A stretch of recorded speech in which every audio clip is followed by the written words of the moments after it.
आज का हमारा टॉपिक है agreement to do impossible acts, यानी कि असंभव कार्यों को करने का ठहराव। ठीक है।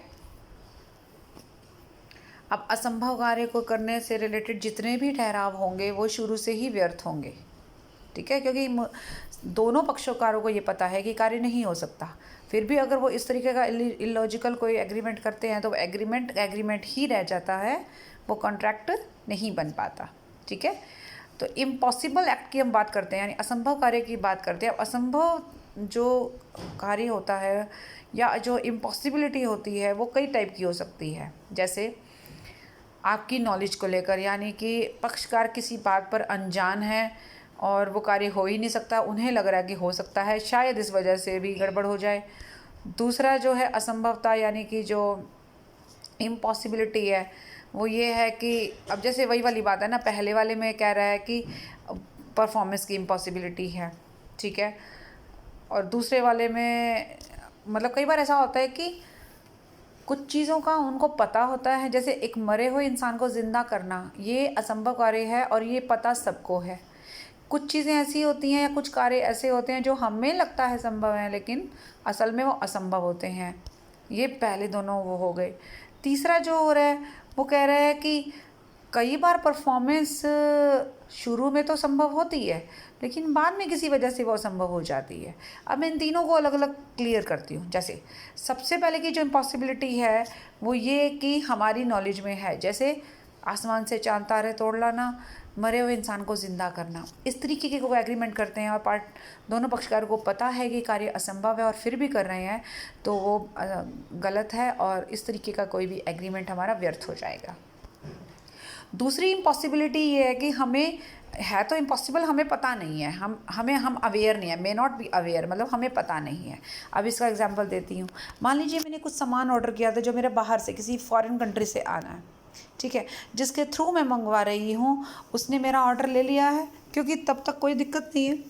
ठीक है, अब क्या हुआ कि सामान मैंने ऑर्डर किया है, अगले ने मेरा ऑर्डर ले लिया है, लेकिन इन बिटवीन क्या हुआ कि मुझे ये या उस पर्सन को ये बात नहीं पता कि जो सामान मैंने ऑर्डर किया है वो उस पर असल में यहाँ इंडियन गवर्नमेंट ने कुछ टाइम से प्रतिबंध लगा रखा है। ठीक है, अब कोई भी चीज़ जो रिस्ट्रिक्टेड होती है या जिस पर कोई प्रतिबंध होता है वो आप मंगा नहीं सकते, और अगर वो सामान पहुंच भी गया तो इलीगल हो जाएगा। अब वो इम्पॉसिबल है लेकिन हम लोगों को इसकी जानकारी नहीं है। ठीक हो गया ना। तीसरी बात जो इम्पॉसिबिलिटी है वो ये है कि शुरू में पॉसिबल होता है लेकिन बाद में इम्पॉसिबल हो जाता है। जैसे दो पेरेंट्स के बीच में अपने बच्चों की शादी को लेकर एक तरह से एक समझौता हुआ कि एक लड़का और लड़की दोनों के पेरेंट्स के बीच में बातचीत हो गई, बात फाइनल हो गई। ठीक है, लेकिन पता लगा बाद में कि नहीं, जब at the time of making the arrangements उनकी नज़र में ये था कि ओके, मतलब लड़के को लड़की पसंद है या पेरेंट्स को आपस में एक दूसरे की फैमिली पसंद है तो शादी होने में कोई दिक्कत नहीं है और सब कुछ ठीक ठाक हो गया। लेकिन उस समय तक कोई प्रॉब्लम नहीं थी। शादी के कुछ दिन पहले क्या हुआ, लड़के ने कहीं और जाके शादी कर ली या लड़का शादी करने से मना कर गया या कोई एक्सीडेंट हो गया, उसकी डेथ हो गई, कुछ भी हो सकता है, मिस हैपनिंग हो सकती है ना, किसी के साथ भी हो सकती है। Now in that case how we can say that it is possible? No, it is not possible. क्यों?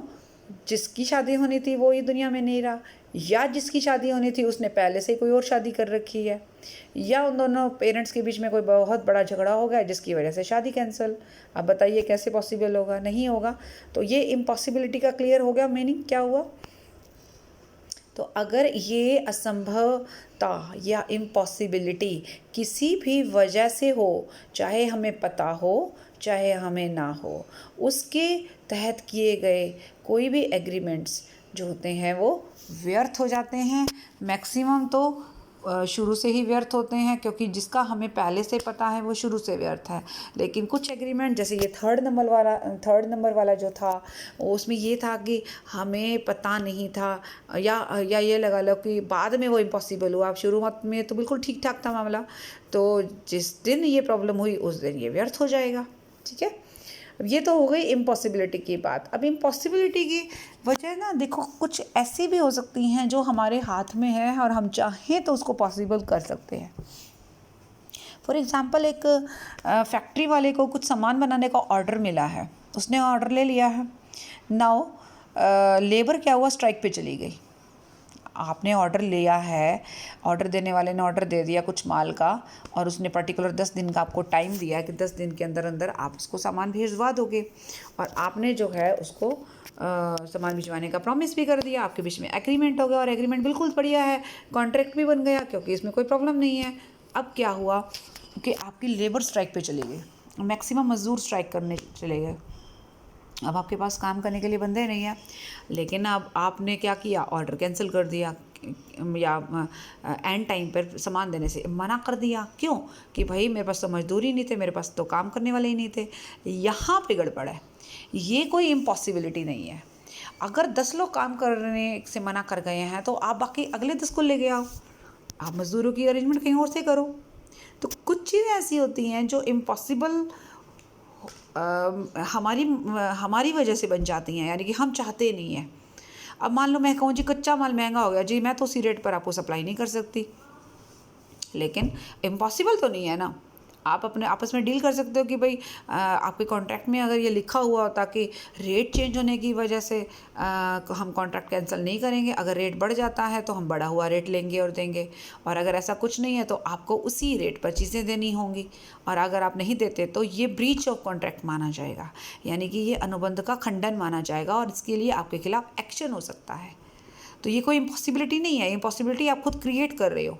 तो अब ये जो हेडिंग है ना, causes of impossibility of the performance, ये कौन कौन से रीज़न, कुछ इम्पॉसिबिलिटी ऐसी होती है जो हमारे हाथ में होती है, हम उस चीज़ों को पॉसिबल बना सकते हैं, और इसलिए ऐसे कोई भी कॉन्ट्रैक्ट, ऐसे भी कोई भी एग्रीमेंट जो इन वजहों से पॉसिबल नहीं हो पा रहे हैं, उसकी वजह से हमारा एग्रीमेंट वॉइड नहीं होगा। बाकायदा आप उस बात में प्रयत्न करोगे और उसको पॉसिबल बनाने की पूरी कोशिश करोगे। अब वो क्या क्या है, मतलब ये एक्सेप्शन भी आप कह सकते हो। ये जो लॉ है ना, आपका जो कानून है, वो आपको इस तरीके की इम्पॉसिबिलिटी की इजाज़त नहीं देता, यानी कि इनके दम पर आप ये नहीं कह सकते कि ओ मेरा तो क्या बात है, कच्चा माल ही जो है वो महंगा हो गया, मैं नहीं कर सकता। ठीक है, हाँ, लॉ ने कुछ चीज़ों के लिए आपको बख्शा नहीं है, लेकिन अगर ये वाले रीज़न हैं, अभी आपको बताऊंगी, ये वो हैं जो वाकई में परेशान करने वाले हैं और ये हमारे हाथ में नहीं है। ठीक है, अब ये कौन कौन से नहीं है, जैसे चेंज इन लॉ, मैंने आपको बोला था कोई सामान आप मंगवाते हैं या कोई कानून में अगर चेंज आ जाता है, आप कानून नहीं बदल सकते, तो ये इम्पॉसिबिलिटी है। लेकिन मज़दूरों का हड़ताल पे चले जाना कोई इम्पॉसिबिलिटी नहीं है। दूसरा, डिस्ट्रक्शन ऑफ सब्जेक्ट मैटर, जैसे लड़के का शादी से पहले ही उसकी डेथ हो जाना, दिस इज़ इम्पॉसिबिलिटी, क्योंकि सब्जेक्ट मैटर ही गया। सामान का शिप में ही नष्ट हो जाना, दिस इज सब्जेक्ट मैटर का डिस्ट्रॉय हो जाना, ये इम्पॉसिबिलिटी है। अब आप वो सामान दे ही नहीं सकते क्योंकि शिप डूब गया है हमारा। ठीक है, पर्सनल इनकैपेसिटी ऑफ द प्रोमाइज़र, मान लीजिए जिसने आपको प्रॉमिस किया था उसकी डेथ हो जाए, या वो इनकैपेबल हो जाए, वो इंसॉल्वेंट हो जाए, दिवालिया हो जाए, वो पागल हो जाए, मेंटली डिस्टर्ब हो जाए। अब आपको पता है मेंटली डिस्टर्ब आदमी को तो आप कुछ कह ही नहीं सकते, आप ऐसे व्यक्ति को कुछ कह नहीं सकते जो दिवालिया हो गया, क्योंकि दिवालिया आदमी को तो कोर्ट भी कहते हैं भैया जिसके पास देने के लिए कुछ है ही नहीं, उसको आप क्या करोगे, है कि नहीं बात। तो पर्सनली अगर कोई इनकैपेबल हो गया है, कौन, जो प्रोमाइज़र है, यानी कि जिसने प्रॉमिस किया हुआ है, देन आप कुछ नहीं कर सकते, फिर वो इम्पॉसिबिलिटी ही कहलाएगी।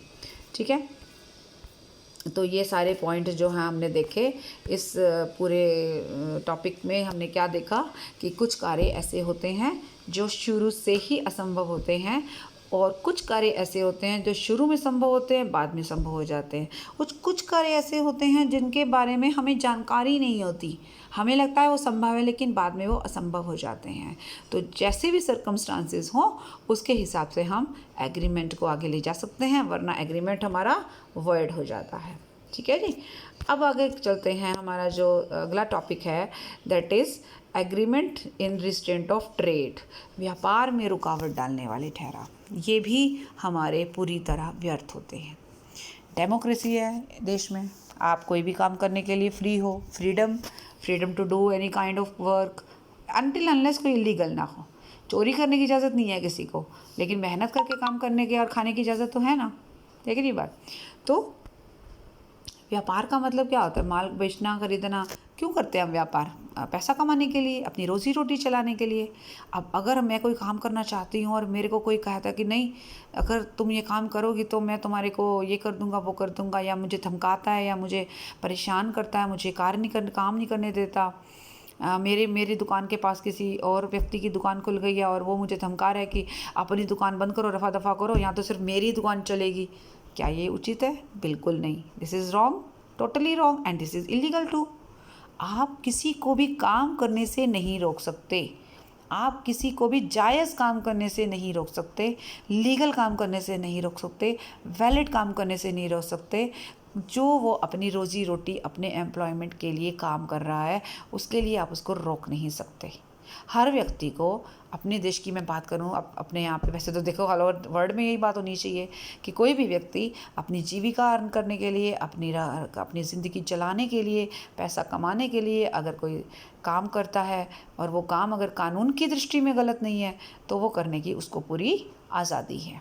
और अगर आप उसको धमकाकर या आप उसके साथ ही कोई एग्रीमेंट, मान लीजिए अब मैंने एक पार्लर खोल रखा है और मेरे पार्लर के साथ एक और लेडी का पार्लर खुल गया है और मुझे लग रहा है कि अरे इसकी वजह से तो अब मेरे कस्टमर चले जाएंगे। ऑब्वियसली आपके बिजनेस में अफेक्ट तो आएगा, उसमें कोई डाउट नहीं है। ये तो कंपटीशन है, but it must be N healthy competition. It must be followed in a healthy way.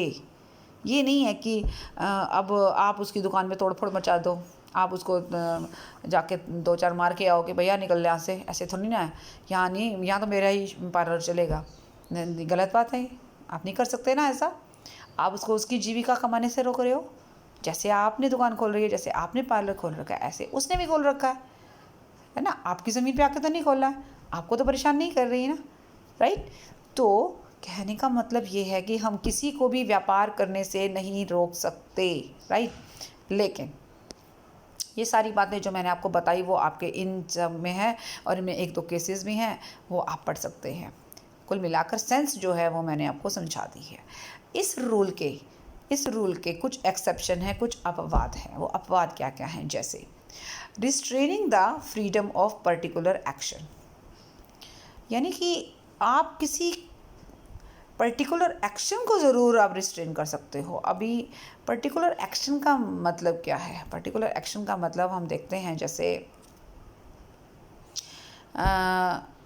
आपने एक एजेंसी ले रखी है, वीटा के बूथ है आपके पास।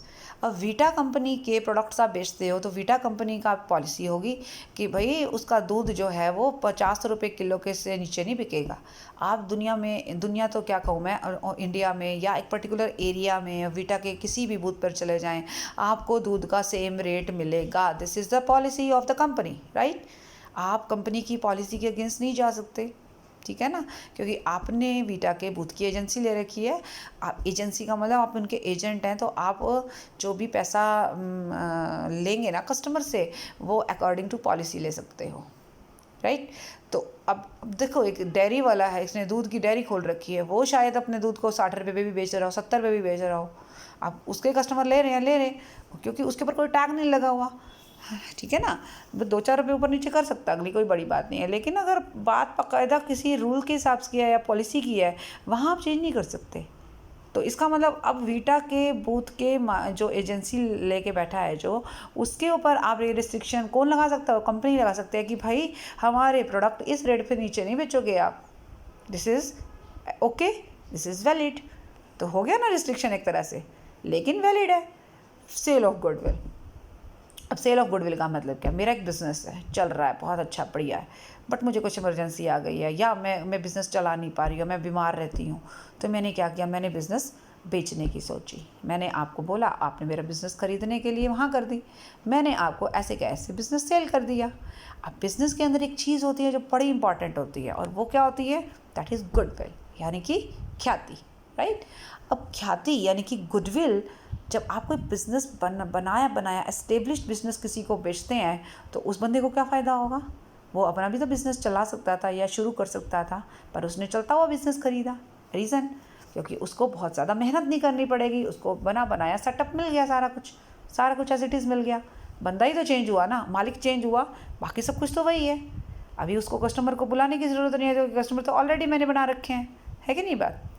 तो इस चीज़ के बदले में वो मुझे क्या देगा, वो मुझे मेरी गुडविल के पैसे भी देगा।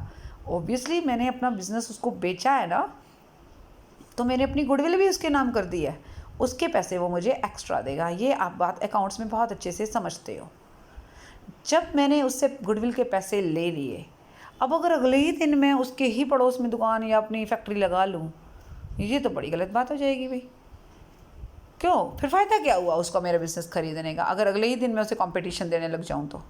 ऑब्वियसली वो पुराने कस्टमर तो फिर मेरे पास आने लग जाएंगे, क्योंकि उनको ये लगेगा अरे ये तो मालिक वही है, तो छोड़ो उसको, नया वाले को हमने क्या करना है। जो बंदा असल क्या होता है, गुडविल हमेशा आप कुछ चीज़ें ऐसी होती हैं जिसमें गुडविल जो है ना पर्सन के साथ ही चलती है, जो फेथफुल होती है, डॉग गुडविल जिसको आप कह सकते हो। स्पेशली जो डॉग टाइप की गुडविल होती है, वो आपकी 3 टाइप की गुडविल होती है, dog goodwill, rat goodwill and cat goodwill. तो जो डॉग गुडविल होती है वो हमेशा आपके किसके साथ जाती है, वैसे तो देखा जाए उसके साथ जाती है जो मालिक होता है, लेकिन अगर मैंने ऐसी गुडविल ख़रीदी है जो मालिक का साथ नहीं देगी, जो बिज़नेस जिसके पास गया उसी का देगी, तो उसी के तो पैसे दिए अगले ने मेरे को, है ना।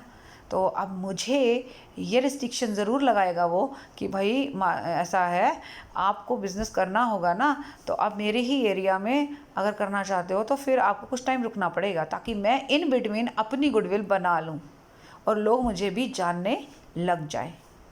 अगर आप ऐसा नहीं करते या आपके कॉन्ट्रैक्ट में क्लोज नहीं है, वो एक अलग बात है, लेकिन मैक्सिमम केसेस में कॉन्ट्रैक्ट जब किया जाता है ना, जब गुडविल सेल होती है, तो बाकायदा सेलर और बायर के बीच में क्लॉज होता है कॉन्ट्रैक्ट में कि भाई आप सेम बिज़नेस सेम प्लेस पे कुछ टाइम तक नहीं करोगे। लेकिन ये क्लॉज नहीं हो सकता कि आप सेम प्लेस पर सेम बिज़नेस सारी ज़िंदगी नहीं करोगे। ऐसा आप किसी के ऊपर रिस्ट्रिक्शन नहीं लगा सकते। आप कुछ टाइम के लिए रिस्ट्रिक्शन लगा सकते हो, बट सारी ज़िंदगी के लिए रिस्ट्रिक्शन नहीं लगा सकते। तो इस तरीके की रिस्ट्रिक्शन लगाना वैलिड है जो आप लिमिटेड पीरियड के लिए लगाते हो। Next is restrain on partners. Same case हो गया, पार्टनरशिप, उसमें बहुत सारे पार्टनर्स जो कि बिज़नेस कर रहे हैं, मान लो कोई पार्टनर छोड़कर जा रहा है या पार्टनरशिप का डिसोल्यूशन हो रहा है, सब पार्टनर अलग अलग हो रहे हैं। अब क्या करेंगे, जाके मक्खियाँ नहीं मारेंगे, कुछ काम धंधा तो करेंगे ना।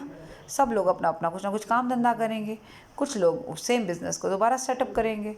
अब ऑब्वियसली पुराने कस्टमर फिर उनके पास जाएंगे, तो ये दूसरों को कंपटीशन देने वाली बात है। आप अपने ही पार्टनर को कंपटीशन दोगे, लेकिन कंपटीशन देना अच्छी बात है, बट उतनी ही जल्दी नहीं देना है जितनी जल्दी हम अलग हुए हैं। अगर हमारा बिज़नेस अलग अलग हो गया है तो हमें हमारे कॉन्ट्रैक्ट में अगर इस तरह का क्लॉज डाला गया कि कल को जो भी पार्टनर हमें छोड़कर जाएगा या रिटायर होगा, वो सेम बिज़नेस सेम एरिया में या सेम जगह पर कुछ समय के लिए नहीं करेगा, लेकिन बाद में कर सकता है। बिल्कुल सेम ही हो गया जैसे हमने ये काम किया था। अब पार्टनर के ऊपर बता तो दिया, एक तो जब सेपरेट होगा उस टाइम, उसके बाद जो है अगर पूरी सारी फॉर्म हो गई, यदि सारे पार्टनर अलग हो गए तो सभी पार्टनर पर रिस्ट्रिक्शन, एक अलग हुआ है तो उस पर रिस्ट्रिक्शन। सेल ऑफ गुडविल, यही सेम केस हो गया, ठीक है ना। ये तीनों केस यानी कुल मिलाकर सेंस में वही बनती है। अगर हम किसी बिज़नेस को बेच रहे हैं या हम किसी बिज़नेस से अलग हो रहे हैं, तो हमारे ऊपर ये रिस्ट्रिक्शन लगाए जाए कि आप कुछ समय तक इस तरह का बिज़नेस सेम एरिया में सेम लोकेशन पे नहीं करोगे, ताकि कस्टमर वापस आपके पास आकर फिर हमारा बिज़नेस ना ठप हो जाए। हमें इतना मौका मिलना चाहिए कि हम अपनी गुडविल मेंटेन कर पाएँ। राइट, समझ में आ गया बात। अब अगला पॉइंट आता है ट्रेड कॉम्बिनेशंस। हाँ बिल्कुल हो सकता है ट्रेड कॉम्बिनेशन। मान लीजिए अब एक एरिया में 10 दुकानें हैं, 10 घी की हैं। अब अगर 10 के 10 दुकानदारों ने आपस में ये डिसाइड कर लिया कि हमारे पास कोई भी कस्टमर आए और 10 में से किसी भी दुकान पर जाए, हम अपना घी 100 रुपये किलो से ज़्यादा नीचे नहीं बेचेंगे। बात ख़त्म हो गई। 100 रुपये से किलो जो बेचना चाहे बेशक बेचे, लेकिन कम पे कोई नहीं बेचेगा। इसे क्या बोलेंगे, ट्रेड कॉम्बिनेशन। एक्चुअली इसे एक तरह से कंबाइन कर दिया ना उन्होंने। तो उस वजह से क्या होता है कि भाई इस तरीके के एग्रीमेंट्स जो हैं वो वैलिड होते हैं, और लोग अपने उसको पूल भी कर लेते हैं ना, अपने रिसोर्सेज को भी पूल कर लेते हैं। मतलब अब जैसे आपका कच्चा माल या आपका ट्रांसपोर्ट सिस्टम मैं भी जो है यूज़ करूँगी, आपका एडवर्टीज़मेंट का कुछ हिस्सा मेरा भी होगा।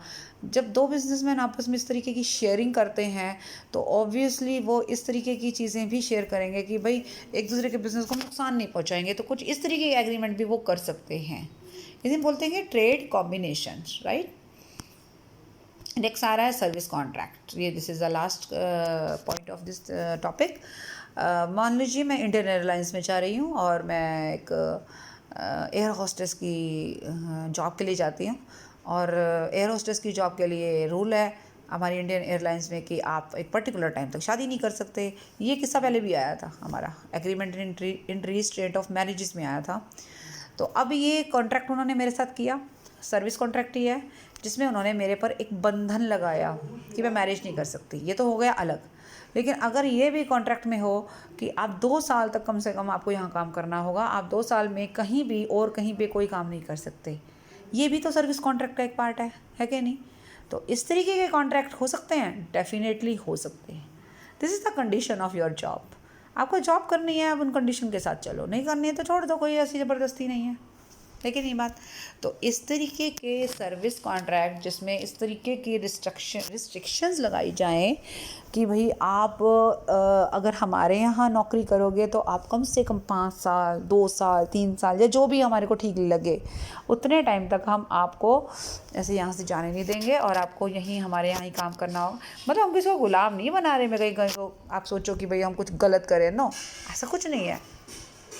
देखो इस तरीके के कॉन्ट्रैक्ट क्यों होते हैं, इसका रीज़न ये होता है कि जब भी कोई नया एम्प्लॉय आता है ना, उसकी ट्रेनिंग पे उसको सेट करने में बहुत टाइम लगता है और कंपनी के या एम्प्लॉयर के काफ़ी रिसोर्सेज लगते हैं। अब मान लीजिए वो आया 2 साल, अपने 1 साल या 6 महीने उसने काम किया और अपना सैलरी और अच्छी मिलते ही निकल गया। नुकसान किसको हुआ? नुकसान तो कंपनी को हुआ, जिसके यहाँ आया है, कई दिन उसने आराम फरमाया है, फिर ट्रेनिंग ली है, जैसे वो काम करने लायक बना, इन बिटवीन उसको कहीं और नौकरी मिल गई। तो अब कंपनी तो यही काम करती रह जाए ना कि भाई बस आ रहे हैं और जा रहे हैं। इन चीज़ों से बचने के लिए इस तरीके के कॉन्ट्रैक्ट बनाए जाते हैं। तो अब आपने ये देखा कि हम कुछ कॉन्ट्रैक्ट, कुछ एग्रीमेंट ऐसे करते हैं जो हमारे व्यापार में, हमारी नौकरी में रुकावट डालते हैं। अगर तो वो रुकावट जेन्युइन है, जैसे कि एक्सेप्शंस हैं, फिर तो ठीक है। लेकिन अगर वो रुकावट जेन्युइन नहीं है देन वो गलत है। और उस तरीके का कोई एग्रीमेंट हम किसी के साथ करते हैं कि आप मेरे साथ एग्रीमेंट करो कि आप 2 साल तक जो है ना कोई काम नहीं करो, कोई काम ही नहीं करोगे, या आप सारी ज़िंदगी कोई काम नहीं करोगे। 2 साल तो मैंने ठीक बोला है, क्योंकि 2 साल वाले सर्विस कॉन्ट्रैक्ट तो बहुत बार होते हैं। लेकिन अगर मैं ये कह दूँ कि आप जो है सारी ज़िंदगी ना कोई काम नहीं करोगे, तो ये तो गलत है। इस तरीके का कोई भी एग्रीमेंट टोटली व्यर्थ है और वो कभी भी कॉन्ट्रैक्ट नहीं बन सकता। ठीक है जी? तो आज का यही टॉपिक रहेगा, इसको अच्छे से आप पढ़ लीजिएगा और कोई भी प्रॉब्लम है तो आप मेरे से शेयर कीजिएगा। Okay and take care, bye bye.